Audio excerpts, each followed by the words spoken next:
Այսօր Երևանի տեղամասերում շարունակվում էր քվեաթերթիկների վերահաշվարկը։ 3 այն ավարտվեց 9:12 եւ 9:28 տեղամասերում, որոնցից երկրորդում կոնգրեսի քվերն ավելացել էին 11-ով։ Իսկ այսօր 8:22-ում ավարտված վերահաշվարկի արդյունքում անվավեր են ճանաչվել ՀՀԿ-ի 6 ձայները։ Տիվ 11 ընտրատարածքում Հայ ազգային կոնգրեսի վստահված անձ Արմեն Գրիգորյանը այսօր չկարողացավ վերցնել տեղամասային հանձնաժողովների Գրանց Համատյանները։ Հանձնաժողովի դռները փակ էին, ոչ ոք աշխատանքի չէր ներկայացել։ Սա ես կարծում եմ, որ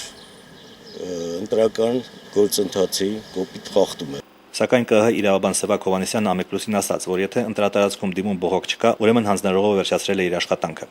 Այսօր շարունակվեցին մարտի 1-ի դեպքի համար մեղադրվող Հակոբ Հակոբյանի, Գրիգոր Ոսկերչյանի եւ Մեսնիկ Մալխասյանի դատավարությունները։ Հակոբ Հակոբյանի պաշտպան Մելանիա Արուստամյանը դիմել է փաստաբանների պալատ բողոքելով, որ իր պաշտպանյալի հետ հանդիպելու բավարար ժամանակ չի տրվում։ Այդ պահանջն ըստ էության բավարարվեց, դատավարությունը հետաձգվեց մինչև ժամը 16-ը։ Տնտեսական ճգնաժամի պատճառով գյուղացիները չեն գնացել արտագնա աշխատանքի եւ զրկվելով եկամուտի այդ միակ աղբյուրից չեն կարողացել ներդրումներ կատարել։ Դրա հետևանքով օրինակ Արտիքի շրջանի Մեծ Սարյար համայնքում հողը մնացել է գրեթե անմշակ։ Գյուղացիները բողոքում են նաեւ, որ կարկուտի դեմ որևէ պայքար չի մղվում։ Սրատարաբիջանարով